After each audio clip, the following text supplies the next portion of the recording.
Assalamualaikum warahmatullahi wabarakatuh.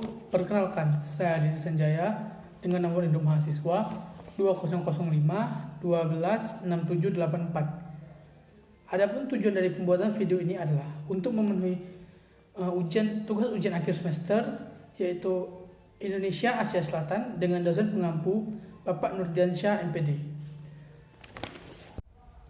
Baik, saya akan jawab pertanyaan yang pertama, yaitu coba saudara uraikan sejarah kolonialisme dan juga dinamika konflik India dan juga Pakistan pasca kemerdekaan kedua negara tersebut. Baik, yang pertama saya akan menjelaskan mengenai kolonialisme yang terjadi di India. Sebelum kemerdekaan India dan juga Pakistan, yaitu pada bulan Agustus tahun 1947, negara-negara seperti India, Pakistan, Bangladesh, serta lainnya dahulu merupakan suatu kesatuan wilayah anak benua India. Tetapi sejak masuknya Islam di anak benua India melalui Muhammad Ibnu Al-Qasim, anak benua India yang identik dengan agama serta budaya Hindu-Buddha silih berganti berada dalam kedaulatan Islam, serta kurang lebih 10 abad lamanya. Yang terakhir adalah dinasti Mughal yang hampir menguasai seluruh anak benua India. Sejak penjajahan Inggris terhadap India yang ditandai dengan jatuhnya Bengal melalui pertempuran Plassey pada tahun 1757, serta wilayah setelahnya yaitu Oudh dan juga Orissa, sampai pada puncaknya pada tahun 1857 dengan jatuhnya dinasti Mongol, muncul reaksi terhadap dominasi Inggris yang semakin hari semakin menjadi-jadi. Oleh sebab itu, api pergerakan Islam terus berpercikan di anak benua dalam dunia perpolitikan India ketika itu terdapat dua partai politik besar, yaitu Partai Kongres Nasional yang mewakili sebagian besar umat Hindu dan juga Liga Muslim India yang mewakili umat Islam. Di kedua tangan partai inilah hubungan antara umat Hindu dan juga umat Islam melalui pergerakan mengalami keretakan. Kedua partai politik tersebut sering mengalami konflik dan juga pergulatan politik yang berkepanjangan, sampai akhirnya terbentuklah dua negara sebagai tanda kemerdekaan, sebagaimana yang dicita-citakan oleh kedua kelompok tersebut. Dua negara tersebut adalah India yang berkedaulatan Hindu dan Pakistan yang berkedaulatan Islam, yang mana hal ini diatur oleh referendum Louis Mountbatten. Dalam prakteknya, pemisahan India dan juga Pakistan menyisakan program wilayah yang berkepanjangan. Salah satunya adalah wilayah Kashmir yang bersengketa antara India dan juga Pakistan. Masalah Kashmir sendiri bermula ketika masyarakat Muslim India membangun negara Pakistan yang lepas dari India yang didominasi oleh masyarakat Hindu.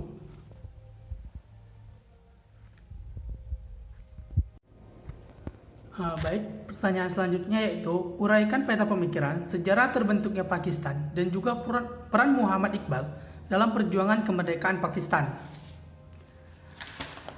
Baik, ketika masa imperialisme Inggris terdapat dua partai politik besar, yaitu Partai Kongres Nasional yang mewakili sebagian besar umat Hindu dan juga Liga Muslim India yang mewakili umat Islam. Di tangan keduanya, partai politik ini sering mengalami pergolakan, baik dalam bidang politik yang berkepanjangan, sampai akhirnya terbentuklah dua negara sebagai tanda kemerdekaan, yang bagaimana dicita-citakan oleh kedua kelompok tersebut. Kedua negara tersebut adalah India yang berkedaulatan Hindu dan juga Pakistan yang berkedaulatan Islam, yang diatur oleh referendum Louis Mountbatten.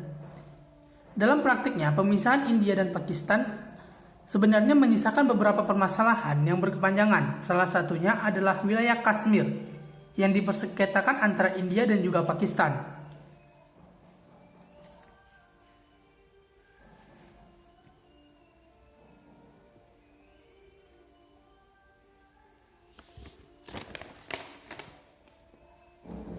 Lalu, peran Muhammad Iqbal dalam kemerdekaan Pakistan. Muhammad Iqbal beberapa tahun belajar di Eropa mengubah perspektif Muhammad Iqbal akan nasionalisme di India, Dalam pidatonya yang pada tahun 1910, Muhammad Iqbal mulai menunjukkan keberpihakannya pada pan-Islamisme, yakni ideologi politik yang mengajarkan bahwa umat Islam di seluruh dunia harus bersatu. Menurutnya, informasi yang dapat dicapai dengan memperkuat individu melalui 3 tahap, yaitu ketaatan kepada hukum Islam, pengendalian diri, dan juga penerimaan gagasan bahwa setiap orang berpotensi menjadi khalifah Tuhan. Sejak itu, Muhammad Iqbal aktif menyuarakan pendapatnya terkait pan-Islamisme melalui karya-karyanya. Muhammad Iqbal dipercaya menjadi Presiden Liga Muslim, di mana ia mengutarakan gagasan berdirinya negara Pakistan yang berdasarkan Islam dan juga bebas dari intervensi pemerintahan India. Muhammad Iqbal juga kerap menyampaikan dakwah-dakwah di beberapa universitas di India. Sejak itulah, ide pembaruan tentang Islam mulai ia sadarkan.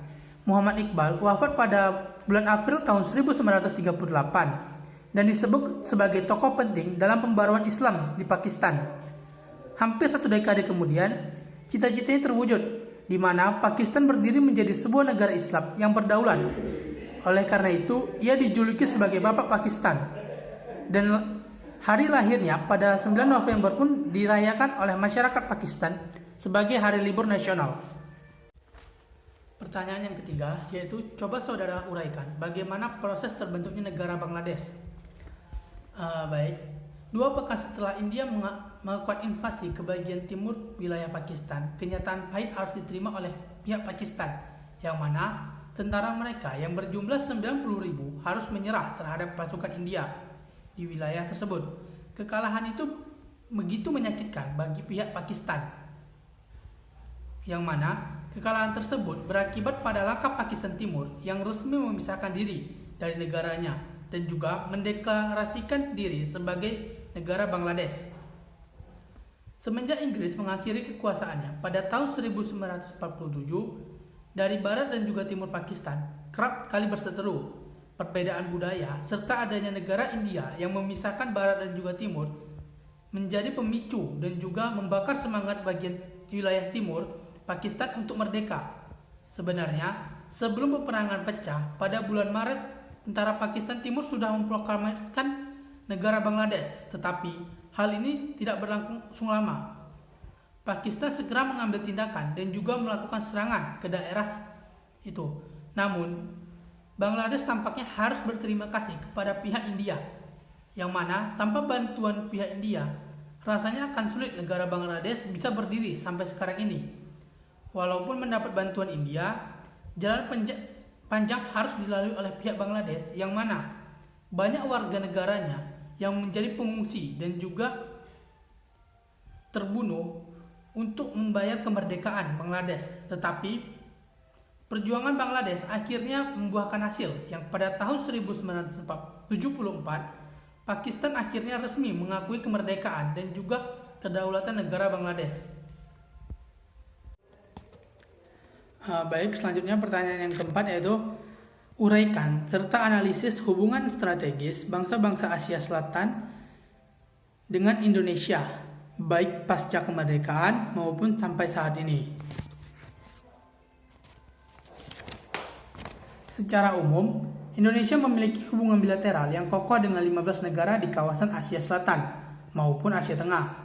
Dalam kaitannya ini, Direktorat Asia Selatan dan juga Tengah menjalani fungsi strategis dalam mengemban misi politik luar negeri Indonesia, yakni sebagai ujung tombak pelaksanaan kebijakan luar negeri di kawasan Republik Indonesia,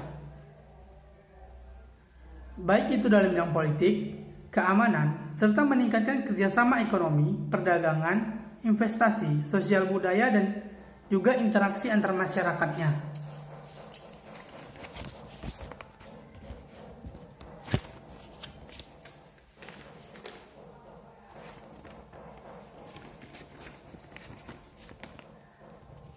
Negara-negara di kawasan Asia Selatan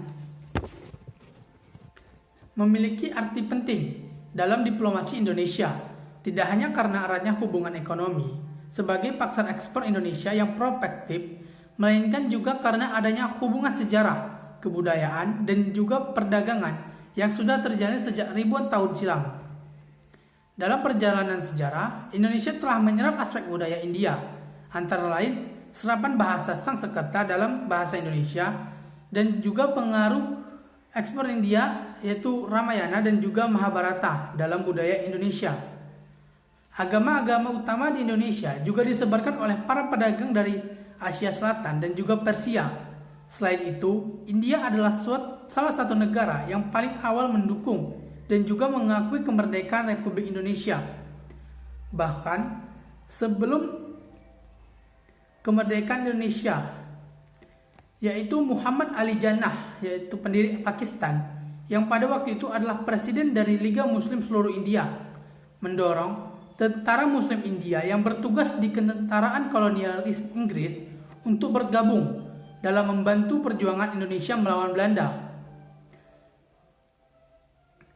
Selanjutnya, Indonesia bersama Pakistan, Ceylon atau biasa disebut dengan Sri Lanka, India dan juga Burma menyelenggarakan Konferensi Asia Afrika atau KAA di tahun 1955 sebagai bentuk kerjasama ekonomi dan juga budaya negara-negara Asia dan juga Afrika dan dalam menghapuskan kolonialisme di muka bumi. Gerakan KAA inilah yang menjadi cikal bakal terbentuknya kerjasama gerakan non-blok. Baik, untuk pertanyaan terakhir yaitu, coba saudara analisis mengenai konflik wilayah Kashmir yang terjadi antara India dan juga Pakistan. Sebenarnya, pada tahun 1947, berbagai upaya telah dilakukan untuk menyelesaikan konflik secara bilateral antara kedua negara, yaitu India dan juga Pakistan. Sudah melakukan upaya perdamaian melalui diplomasi dan juga diberikan hak otonomi khusus untuk wilayah Kashmir karena konflik yang bagaikan bom waktu yang dapat sewaktu-waktu meledak sehingga upaya pertahanan kedua negara selalu ditingkatkan. Secara regional terdapat organisasi South Asian atau Association for Regional Cooperation yang selalu melakukan pembahasan upaya penyelesaian konflik. Dan pada konferensi pers tingkat tinggi KTT untuk perdamaian kawasan, terlebih lagi India dan juga Pakistan merupakan dua negara powerful di kawasan Asia Selatan, lengkap dengan senjata nuklir dan juga militer yang menjadi alternatif utama ketika konflik memuncak. Secara internasional, United Nations telah mengeluarkan kebijakan untuk resolusi sebagai upaya penyelesaian konflik yang menjaga perdamaian dunia.